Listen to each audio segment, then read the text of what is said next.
우리 다 같이 인사 한번 나누실까요? 인사 한번 나눠주세요. 네, 감사합니다.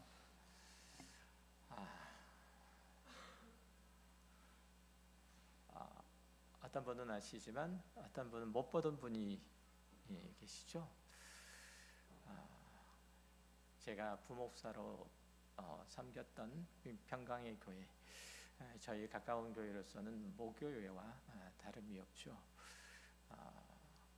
그 교회에서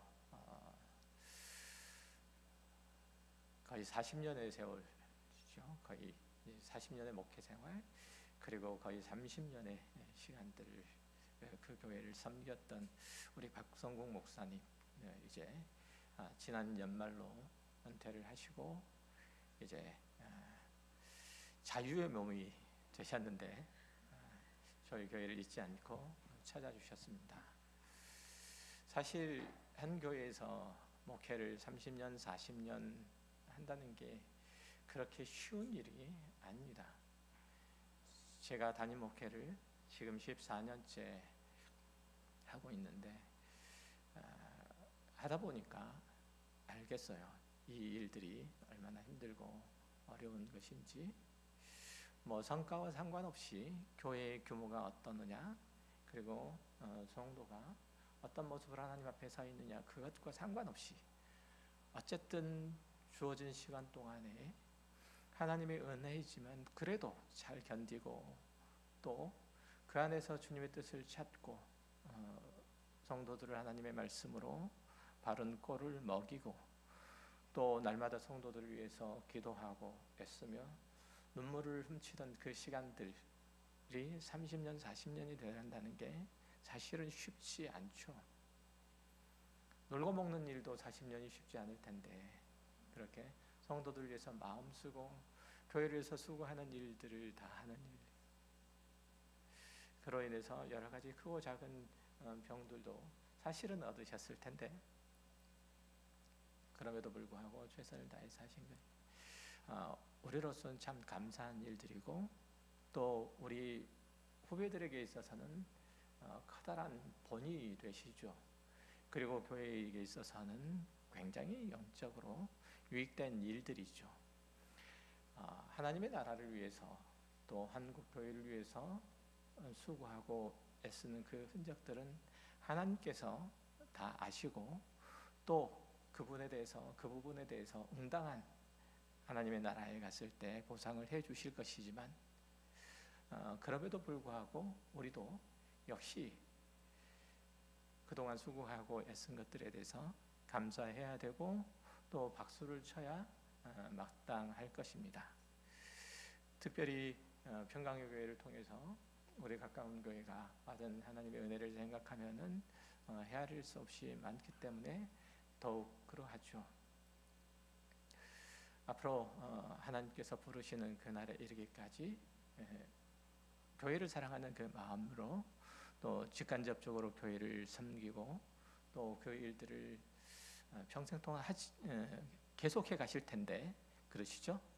해 가실 텐데 어쨌든 그 일들을 하는 데 있어서도 하나님의 기름 부으시는 은혜가 있기를 바라고 또 바라기는 저희 교회에 와서도 시간을 내주셔서 좋은 말씀 한 번 정도는 해주셨으면 하는 바람이 있습니다.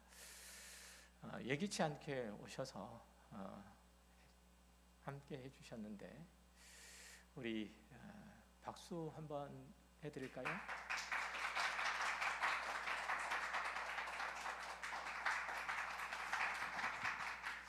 그리고 저는 감사하다, 그리고 존경의 말씀을 드린다라는 마음으로 인사를 한번 드리겠습니다. 애쓰셨습니다.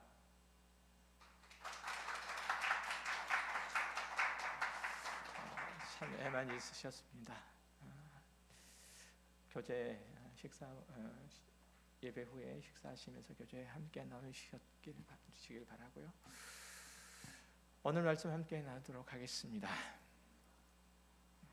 오늘이 이제 가까운 교회 2026년 교회 목표를 두고 기도하며 또 말씀을 나누는 네 번째 시간이죠. 하나님의 말씀 안에 거하고 하나님의 뜻이 이루어지기를 소망하는 한 해로서 2026년 한 해를 맞고 있는데, 오늘 말씀은 특별히 당신의 기쁨은 어디서 온 것입니까? 라는 이 말씀의 제목으로 함께 나누도록 하겠습니다. 사람들은 누구나 다 행복을 갈구하죠. 그래서 맛있는 음식, 또 화려한 여행, 그리고 짜릿한 오락, 이런 것들을 찾아서 쉼없이 움직이죠. 젊은이들은 불타는 금요일, 불금이라는 그 명목 위에 금요일 저녁만 되면 왜 그렇게 날을 새려고 하는지 애를 쓰고 있습니다. 하지만 그 사랑스러운 즐거움들이 다 지나간 후 집에 돌아오는 길, 우리를 맞이하는 것이 뭘까요? 저도 젊은 시절에 굉장히 많이 경험한 그런 마음인데, 안타깝게도 그게 우리 안에 있는 우리의 영혼이 만족하고 채워졌다는 그 만족감이 아니라 채울 수 없는 공허함, 그리고 정체를 알 수 없는 그 무력감이 대부분이죠. 사실 세상이 주는 즐거움, 그것은 마실수록 목이 타는 바닷물과 같죠.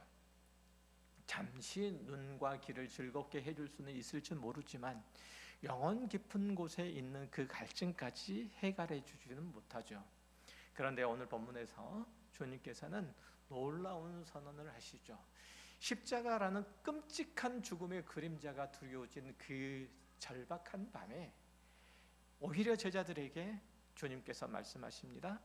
내가 나의 기쁨을 너희에게 주어서 너희의 기쁨을 충만하게 하겠다라는 말씀을 해요. 고난의 한복판에 계신 주님께서 어떻게 이 기쁨을 말할 수 있을까? 혹시 허풍선이와 같은 허풍을 떠는 게 아닐까? 괜히 힘들고 어려우면서 안 그런 척하고 있는 게 아닐까라는 생각이 들죠. 과연 그 기쁨이 어디서 오고 어떻게 되기에 주님께서는 그 말씀을 그러나 하셨을까? 우리는 이 부분들에 대해서 고민을 해봐야 하는 것이죠. 오늘 우리는 포도나무와 그 가지의 비유를 통해서 주님께 연결된 자들, 그들만이 누리는 신비로운 기쁨의 세계로 들어가 보려고 합니다. 사람들은 보통의 자의 마음에 그 텅 빈 그 공허감을 채우기 위해서 필사적으로 재미를 찾아서 헤매죠.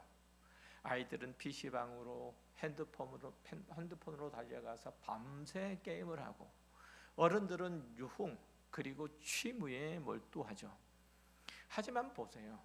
그 즐거움을 보내고 난 다음에 그들이 참 기쁘고 만족스럽고 쉼이 된다, 행복하다 라고 말하는 것을 보셨습니까?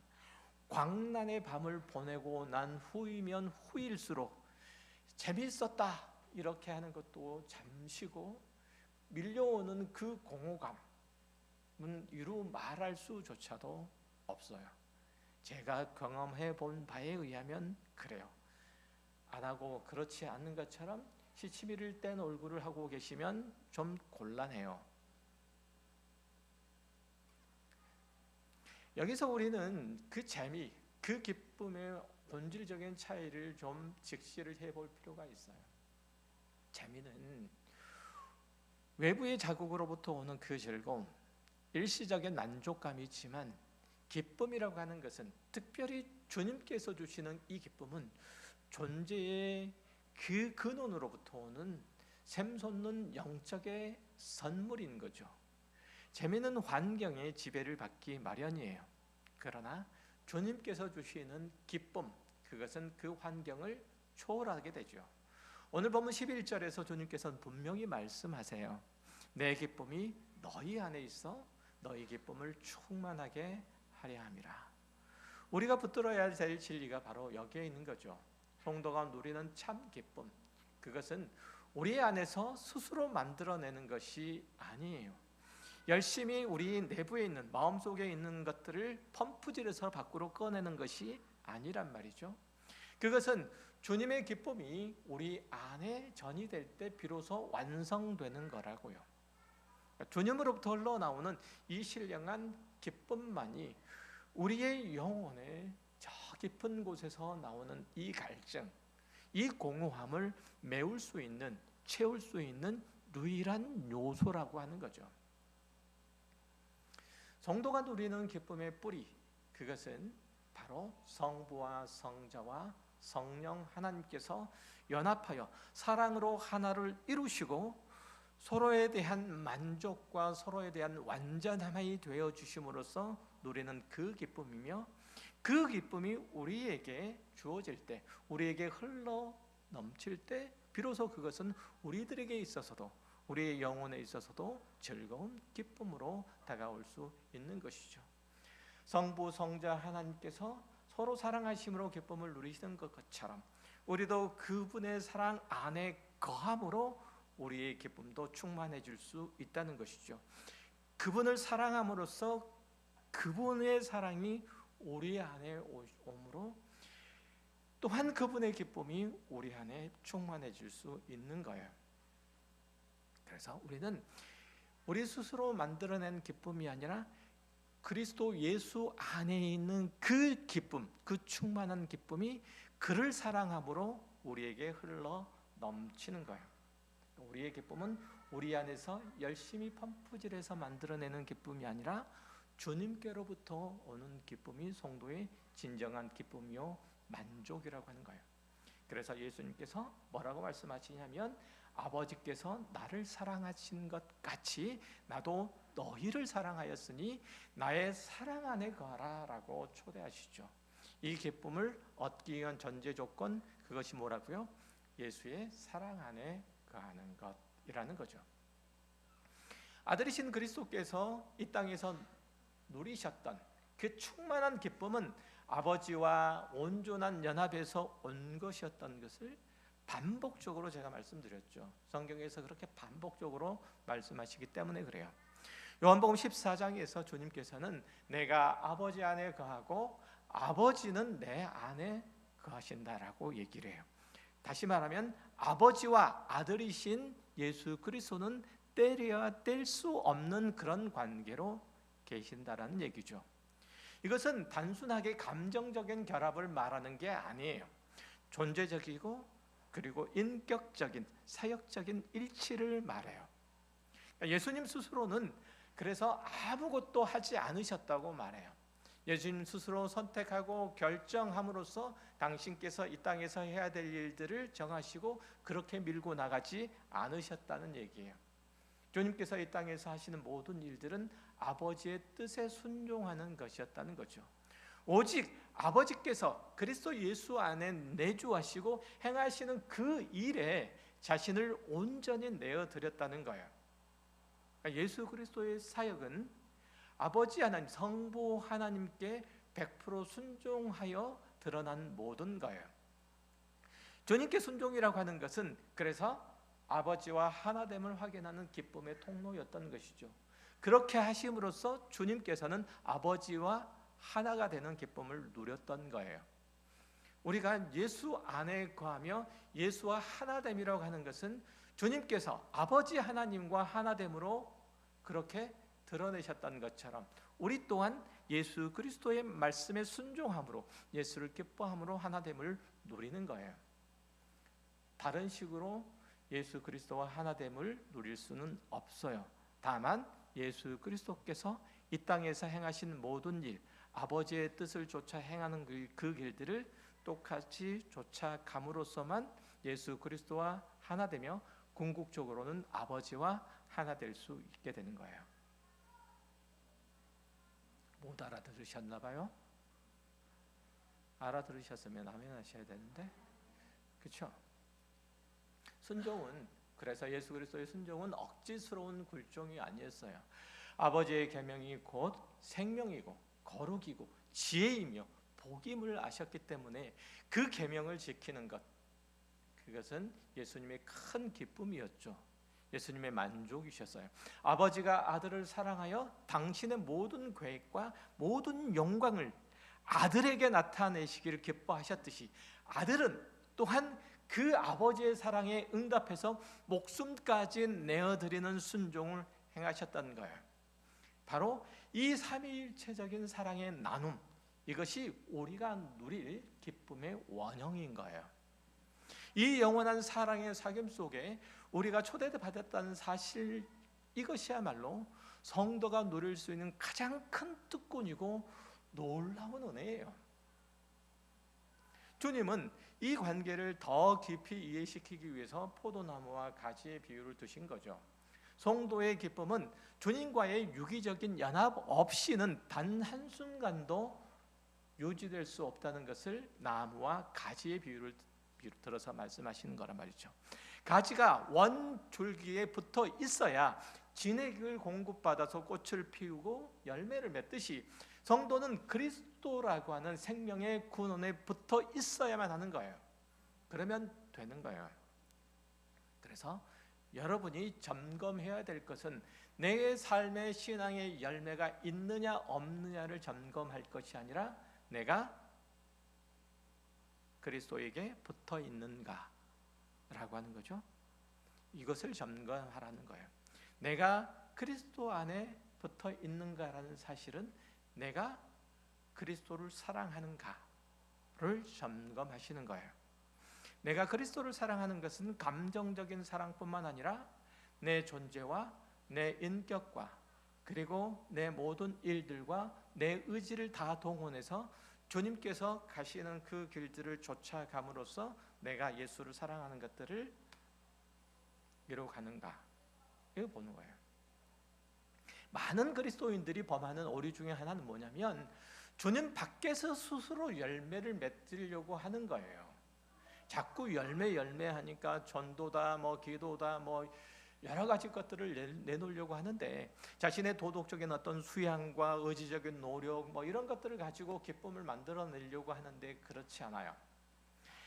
그 본질이 뭐냐면 무언가를 해내는 게 아니라 성도의 본질은 나무에 붙어 있는 거예요. 가지로서. 주님을 떠난 가지는 아무리 화려해 보여도 결국은 마른 가지가 되어서 불에 던져질 뿐이라고 얘기를 하는 거예요. 우리가 맺는 열매는 노력의 결과가 아니라 연결의 결과예요. 그래서 우리는 무엇을 넣고 자랑스럽다, 이 얼마나 영광스러운가 이렇게 얘기하지 않고 하나님 감사합니다라는 표현을 하잖아요. 이 모든 것이 하나님의 은혜입니다 라고 말해요.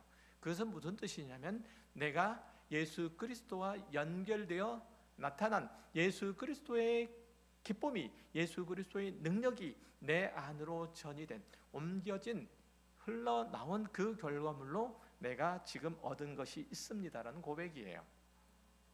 내 사랑 안에 거하는 말씀은 주님께서 나를 사랑하실 만한 은혜의 자리에 머물러 있으라는 뜻이에요. 그런 의미에서 가뭄이 와도 장마가 와도 나무에 잘 붙어있는 가지, 그것은 전혀 걱정할 필요가 없죠. 모든 상황을 은혜의 진액으로 소화하고 있기 때문에 그래요.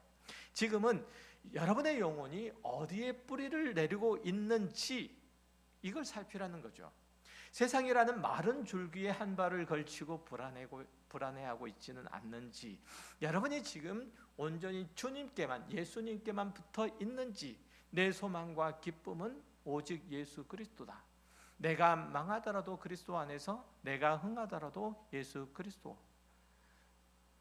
내가 이걸 선택하는 것이 주님의 길이니 내가 세상에서 이 길을 택함으로 멸망하더라도 나는 그것을 기쁨으로, 즐거움으로 여기겠다. 이게 십자가를 지신 주님의 마음이에요. 이런 태도와 자세를 가지지 않으면 결코 여러분은 그리스도를 따라갈 수 없어요. 이 땅을 살아가면서 그리스도인으로서 당연한 선택을 하고 그 결과를 받아들이는데 그것이 여러분에게 억울함으로 다가온다면 결코 여러분은 그것을 행할 수 없어요. 기꺼운 것으로 여겨야 돼요. 세상이 비록 나에게 그런 선택을 했다고 조롱한다고 할지라도, 비난한다고 할지라도 이 선택과 이 결정이 하나님께 기쁨이 되므로 나는 거기에 만족하겠다는 것이죠. 이거 아니면 우리는 결국은 우리의 신앙은 무너질 수밖에 없어요. 주님 안에 거할 때 우리의 공허함은 사라지고 반드시 참된 기쁨의 수액이 우리에게 흐른다는 사실들을 기억하시기 바라요. 내가 선택한 어떤 결과가 세상에서는 조롱과 비난으로 실패로 다가온다고 할지라도 그것을 주님께서 기뻐하심으로 그것이 나에게 기쁨과 자랑이 돼야 돼요. 만족이 돼야 된다는 거죠. 내가 망했지만 주님께서 이 일들을 기뻐하신다라는 것이죠. 오늘 본문에서 주님은 우리를 향해서 아주 놀라운 선언을 하세요. 이제부터는 우리를 종이라 하지 않고 친구라고 부르시겠다는 거예요. 고대 사회에서는 주인과 종의 관계, 그러니까 명령과 복종의 관계 이외에는 아무것도 없어요. 종은 생각할 틈도 없는 거예요. 그냥 습관적으로 기계처럼 움직이면 돼요. 주님의 명령에. 종은 주인이 뭘 계획하고 뭘 뜻하는지 알 필요가 없어요. 그냥 시키는 대로 하면 되죠. 그러나 친구는 달라요. 친구는 마음을 나누고 비밀을 공유하는 거예요. 하나인 거예요.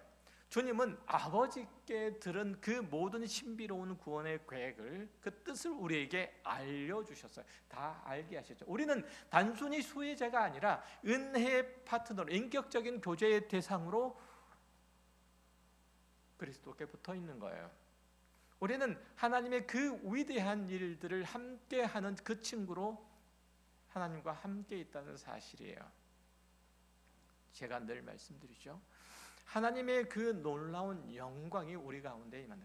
하나님의 그 놀라우신 능력이 우리를 통해서 나타난다는 것, 하나님의 그 하애로운 그 사랑이 우리에게 충만히 채워진다는 것, 하나님의 전능하심이 우리를 통해서 나타난다는 것, 하나님의 의로우심과 지혜로우심이 우리를 통해서 선포되며 드러난다는 것, 그게 얼마나 놀라운 일들인가.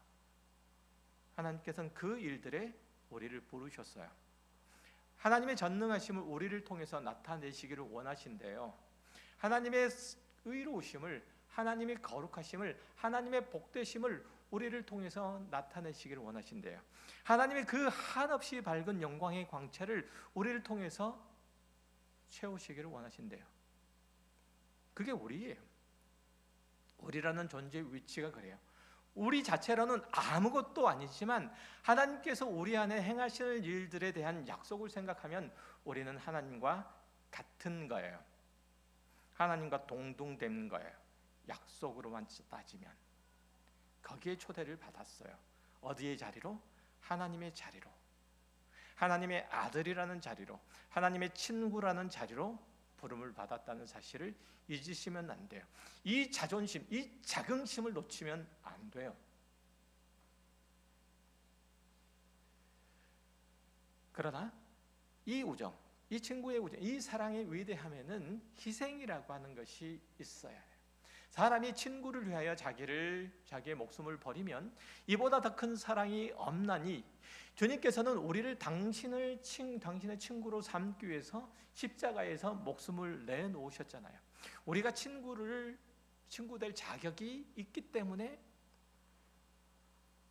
우리를 위해서 십자가에 죽으신 게 아니에요.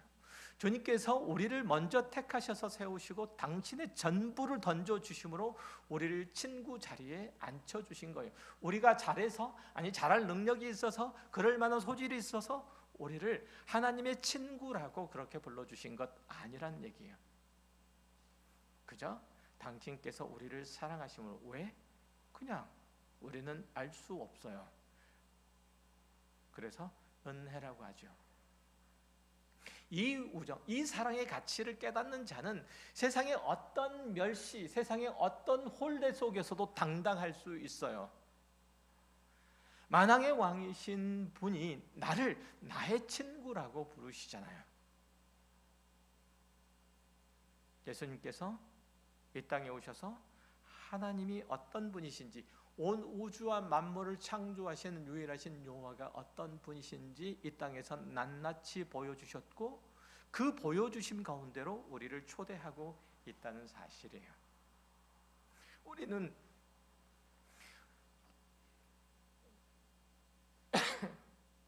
주님께서 우리를 당신의 기쁨, 당신의 평안 안에 속하게 하셨다는 것을 잊으시면 안 돼요.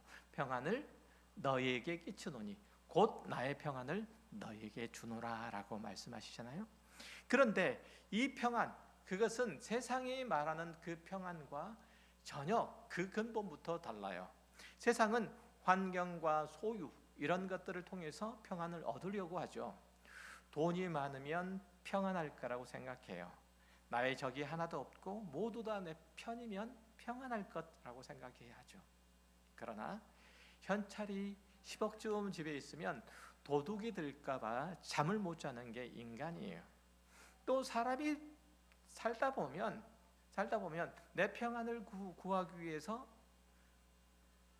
내 편을 만들고 계속 할 것 같죠. 그러나 나이가 들면 들수록 내 편이 없어져요. 친구라고 여겨지는 사람들이 없어져요. 그리고 친구를 더 만들 필요도 까닭도 없어져요. 그렇죠. 사람들이 내 주변에서 점점 없어져요. 여러분 생각 한번 해보세요. 나이가 들고 60세, 70세가 넘어가면 내가 핸드폰을 열어서 스스로 전화하는 사람들이 몇 명인지, 그 점점 늘어가고 있는지 점점 줄어가고 있는지 보세요. 내 마음을 둘 사람이 없어요. 왜냐하면 그들 때문에 내 평안이 오지 않는다는 거 알기 때문에 그래요. 세상이 주는 평안은 거기서 얻을 수 있지를 않아요. 건강도 역시 마찬가지죠. 건강하면 평안할 것 같지만 건강해서 죄를 짓고 감옥에 가 있는 사람들도 얼마든지 많잖아요. 직장이나 명예나 권세나 이런 것들도 다 마찬가지예요. 그것들이 안개와 같아서 우리가 쓸모 없어지는 순간 우리를 가차없이 내버리잖아요. 세상이 그렇잖아요. 주님께서 주시는 그런 평안은 그런 평안이 아니에요. 주님께서 주시는 평안은 일명 폭풍 속에서 주는 그 고요예요.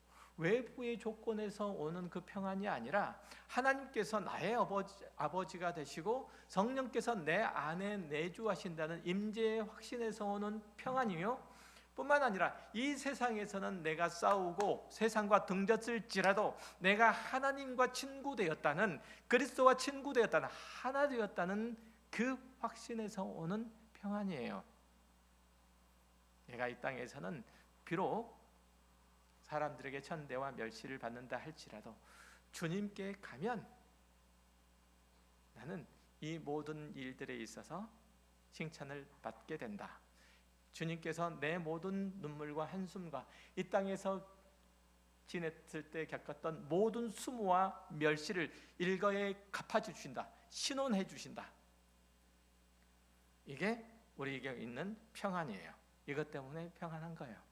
지금 눈물을 흘릴지라도 장차 주님께서는 이 눈물을 닦아줄 날이, 주실 날이 반드시 올 거야. 잠깐 외롭고 힘들고 고통스러운 거 이거 참아낼 수 있어.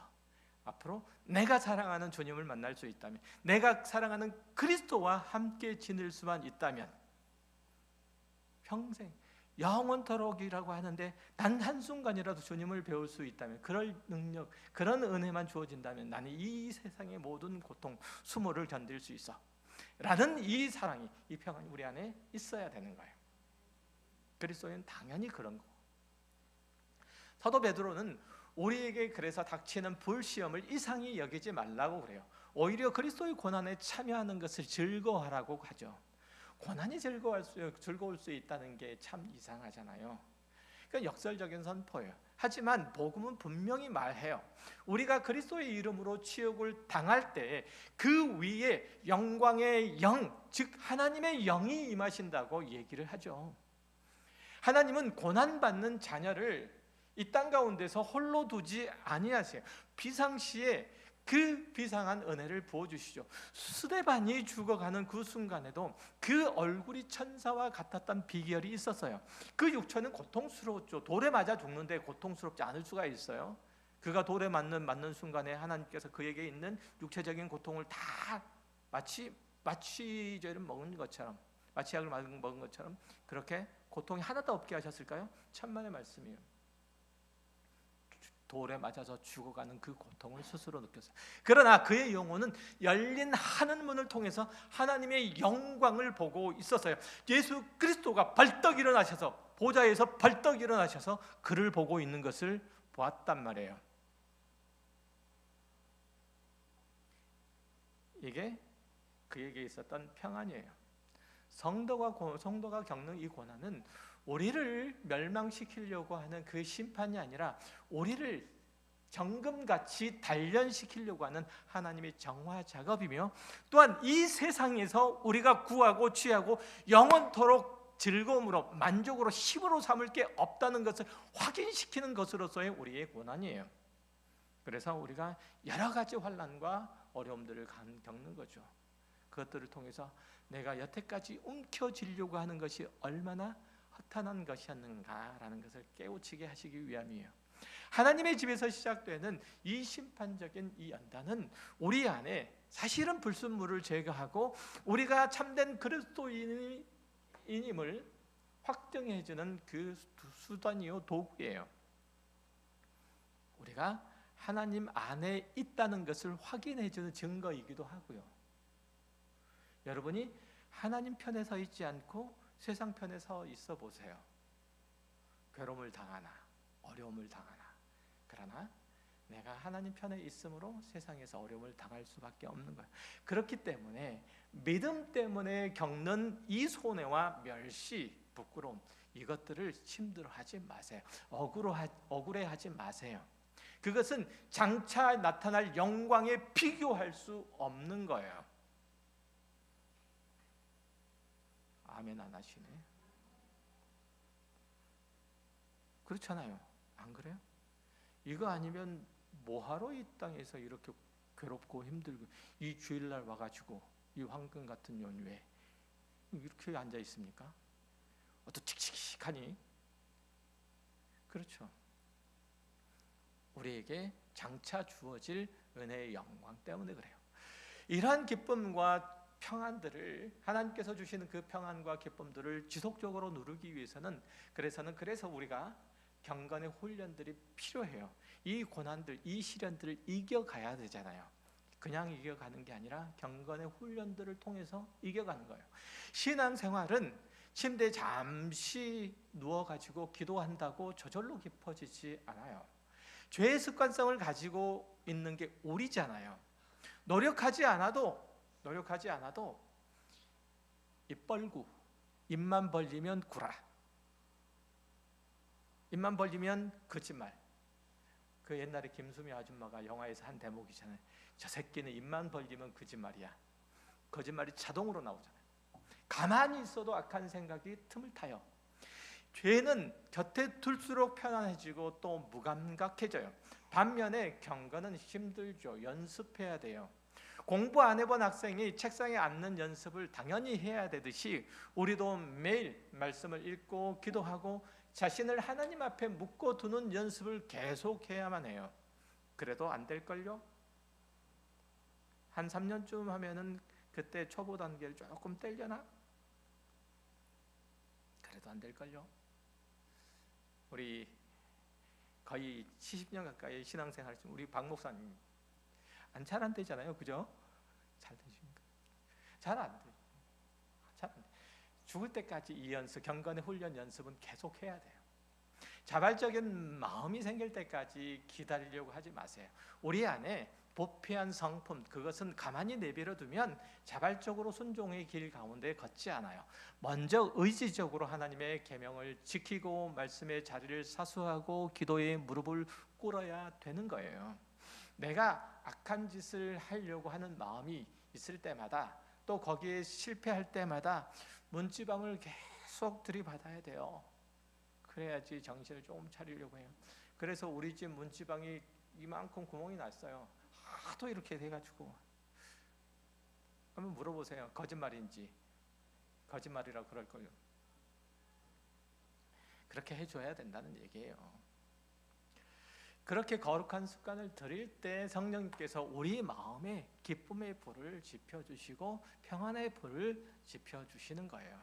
내가 세상에서는 등을 지지만 그래도 하나님의 말씀에 순종함으로 죄를 이겨감으로 평안을 주시는 거예요. 습관의 변화가 진짜 변화예요. 그 변화된 습관만이 우리의 인생을 그리스도인으로 바꿔낼 수 있어요. 작은 것 하나예요. 옆에 있는 사람 보면 인상 쓰지 마시고 환영하시고, 기뻐할 때는 기뻐하시고, 감사할 때는 감사하시고, 뭐 잘났다고 뭐 위아래로 이렇게 흘려보지 마시고, 저 사람은 뭐 3,500만 원짜리 이건 17만 원이네, 머리부터 발끝까지, 이러지 마시라고요. 베드로 야고보서가 얘기하는 것처럼 회당에 올 때 가락지 끼고 이거저거 하고 하면 오십시오 상석에, 대충 하고 오면 저 끝머리 앉든지 말든지 이러시지 말라고요. 이러시지 말라고. 교회에서 좀 힘이 있어 보이면 거기에 가가지고 어떻게 한번 아부하고 발을 비벼볼까 생각하고, 그렇지 않고 힘이 없고 그리고 능력도 없어 보이면 1년에 한 번 말 붙일까 말까 하고, 이건 아니잖아요. 그런 거 고치시란 말이에요. 뭐 다른 건가요? 뭐 대단한 일을 하시라는 거 아니에요. 시편 16편에서 다윗은 요동치지 않는 기쁨의 비결, 이것에 대해서 말해요. 뭐라고 말하냐면, 내가 여호와를 항상 내 앞에 모시며 그가 나의 오른쪽에 계심으로 내가 흔들리지 아니하리로다. 다윗은 사울 왕에게 쫓기는 절박한 도망자의 신세였지만 문제를 바라보지 않고 주님을 바라봤다는 거예요. 여호와를 내 앞에 모신다라고 하는 것은 내 계획에 하나님을 동원하는 게 아니라 하나님께서 가시는 길에, 하나님께서 계획하신 일들에 내가 뒤따라가는 것을 의미해요. 하나님과 끊임없이 대하고 질문하며 그분의 임재 아래서 살아가고 그분의 말씀에 순종하려고 몸부림치는 삶을 살아야 돼요. 다윗이 하나님과의 관계가 훼손되었을 때 가장 먼저 잃어버린 것이 뭐냐면 구원의 기쁨이에요. 구원의 즐거움. 내가 세상과 구별되어서, 구원이라고 하는 거 잘 들으세요. 내가 세상과 구별되어서 하나님의 사람, 하나님의 나라의 사람이 되었다. 내가 이제 세상의 통치, 세상의 시대의 사조, 세상의 흐름, 세상의 가치, 여기에 얽매이지 않고 하나님께서 주신 하나님의 말씀의 그 가치를 따라 살아가는 존재가 되었다 라는 게 구원이에요. 이 구원의 기쁨을 다윗이 잃어버렸던 거예요. 여러분 어떠세요? 세상의 가치를 따르고 세상의 풍조를 쫓아 살아가는 게 기쁩니까? 아니면 하나님의 말씀을 쫓아 살아가는 게 기쁩니까? 그러면 여러분이 하나님께서 주시는 그 기쁨을 잘 누리고 있는지, 그냥 호주머니에 넣고 있는지 금방 확인하실 수 있으세요. 여러분의 중심은 지금 어디에 있습니까? 환경의 지배를 받는 자가 아니라 환경에 주관하는 자, 그 하나님께 여러분이 소속되어 있다는 것을 잊지 마시길 바라요. 하나님께서 무엇을 해주셨기 때문이 아니라 그분이 나의 아버지라는 사실 자체만으로 만족하는 그 수준에 이르러야 되는 거예요. 제가 계속 말씀드리죠. 90세가 된 우리 아버지, 벌써 몇 년 전인데, 아버지 아무것도 해주는 게 없어요.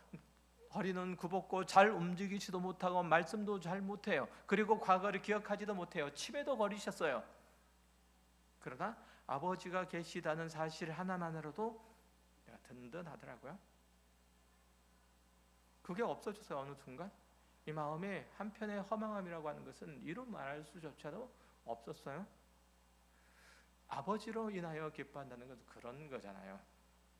그 늙으시나, 물론 하나님이 그런 분이라는 뜻은 아니에요.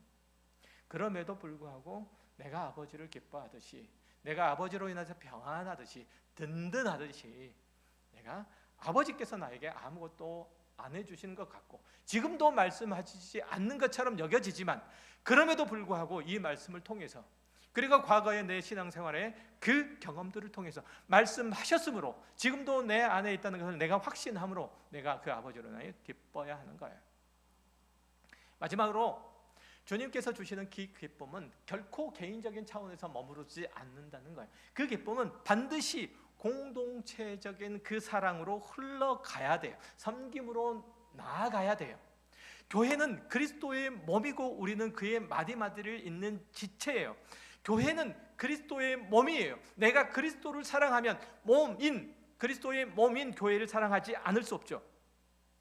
그렇죠. 한쪽 머리가 기뻐하는데 또 다른 쪽 머리가 슬퍼할 수 있어요? 불가능하잖아요. 마찬가지로 형제의 아픔이 곧 나의 아픔이 돼야 되고 형제의 기쁨이 곧 나의 기쁨이 돼야 돼요. 아니 남편이 즐거워하는데 아내가 슬퍼할 수 있어요? 말이 되지 않죠. 교회가 힘든데 나는 평안하니까 상관없다라는 것은 있을 수 없어요. 우리는 운명 공동체예요. 형제 자매라고 한 몸이 됐다는 것은 그런 의미잖아요.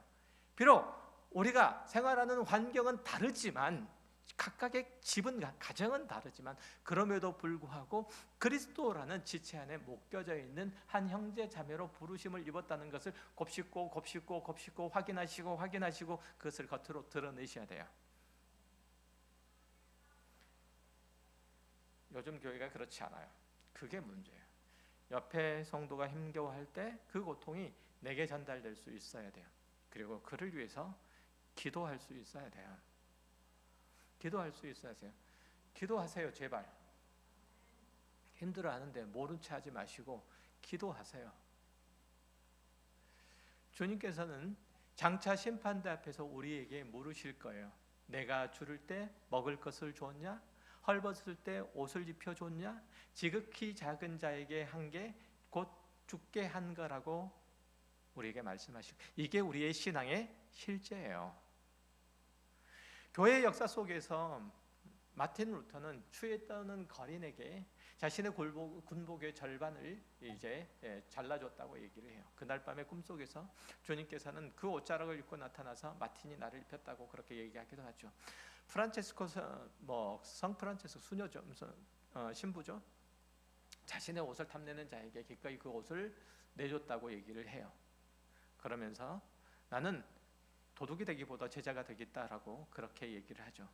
내 소유를 내 것이라고 주장하지 않는 것, 더 필요한 자에게 나눠주는 것, 이것이야말로 청지기적 자세요, 태도예요. 적어도 그렇지 않더라도 적어도 내가 가지고 있는 것들에 만족하세요. 옆에 있는 사람의 것이 커 보인다고 투덜거리지만 마세요. 제발. 일단은 그거 먼저 하세요. 그리고 내게 누군가에게 나눠줄 것이 있나 보세요. 주님께서는 우리에게 계명을 주시고 순종을 요구하신 그 이유는 우리를 구속하고 얽매이고 이렇게 하시는 것이 아니라 당신의 기쁨 가운데로 우리를 초대하시기 위함이에요. 당신의 목숨까지 내어주시는 그 기쁨 가운데로 우리를 초대하시고자 우리에게 사랑하며 가지고 있는 것들을 나누어 그에게 입히고 먹이라고 말씀하세요. 우리가 주님의 성품을 담고 주님의 인격 안에 거할 때 세상은 우리를 보고 도대체 저 사람을 빛나게 하는 그 빛은 뭘까? 저 사람에게 있는 영광이 뭘까? 궁금해하는 거예요. 아버지 안에 있는 영광이 나를 통해서 반사되는 거예요. 올해 특별히 우리 교회는 하나님의 말씀 안에 거하고 그 뜻이 이루어지는 교회라는 표현을 가지고 기도 제목을 가지고 함께 수고하고 있어요. 참된 기쁨은 바로 이 목표 속에 답이 있어요. 우리가 주님의 말씀 안에 머물 때 그 말씀이 우리의 영혼의 진액이 되고 그것이 우리를 살려요. 내 욕심과 내 계획이 아니라 나를 통해서 하나님의 선하신 뜻이 이 땅 가운데 이루어지는 것을 목도할 때 성도는 비로소 세상을 이기는 하늘의 기쁨을 맛보게 되는 것이고, 세상은 우리 통해서 역사하시는 하나님의 능력을 보게 되는 거예요. 하나님의 살아계심을 알게 되는 거예요. 현실이 아무리 kamkam하고 막힌 것 같아도 그래서 낙심하지 마세요. 하늘 문은 열려 있어요. 우리를 친구라 부르시는 주님께서 우리 우편에 웃어 우리를 붙들고 계신다는 것, 우리가 어려움을 당할 때마다 벌떡 일어서셔서 우리를 지켜보신다는 것, 그리고 우리를 통해서 역사하시기를 원하신다는 것, 끊임없이 말씀 안에 거하는 연습을 하세요. 주님의 말씀이 내 생각이 되고 주님의 뜻이 내 소원이 될 때까지 기도에 무릎을 꿇으세요. 부디 우리 교회 모든 성도가 주님께서 누리셨던 그 충만한 기쁨, 세상이 앗아갈 수 없는 그 영원한 기쁨, 그 즐거움을 소유하기를 바랍니다. 그래서 우리를 통해서 하나님의 뜻이 이 땅에 아름답게 피어나는 것을 기쁨으로 노래하는 복된 인생들이 되시기를 간절히 소망합니다. 여러분의 삶의 모든 순간순간들마다 주님께서 허락하여 주신 그 평강이 강물처럼 흐르고 주님께서 주시는 그 기쁨이 정말 샘물처럼 끊임없이 솟아나는 주님의 사람, 주님의 가정, 주님의 교회가 되도록 주의 이름으로 축원합니다. 기도하겠습니다. 하나님 아버지 감사합니다. 베푸신 은택으로 저희가 하나님의 자녀로 또 하나님의 은혜의 영광을 찬미하는 자로 하나님의 형상으로 주님 이 땅을 살게 되었습니다. 하나님 이 감격, 이 영광, 이 신분, 이 주의 놓치지 않도록 주님께서 늘 함께 해주시되 그 일들에 소원을 두고 저희가 행할 수 있도록 성령께서 늘 저희의 마음과 생각을 지켜주시며 또한 그 일로 말미암는 우리의 신앙의 훈련과 연습과 또한 그로 인한 아름다운 열매들이 있게 하여 주옵소서. 귀한 말씀을 통해서 우리를 이 시간에 주님의 은혜 가운데로 부르심을 감사드립니다. 예수 그리스도의 이름으로 기도했습니다.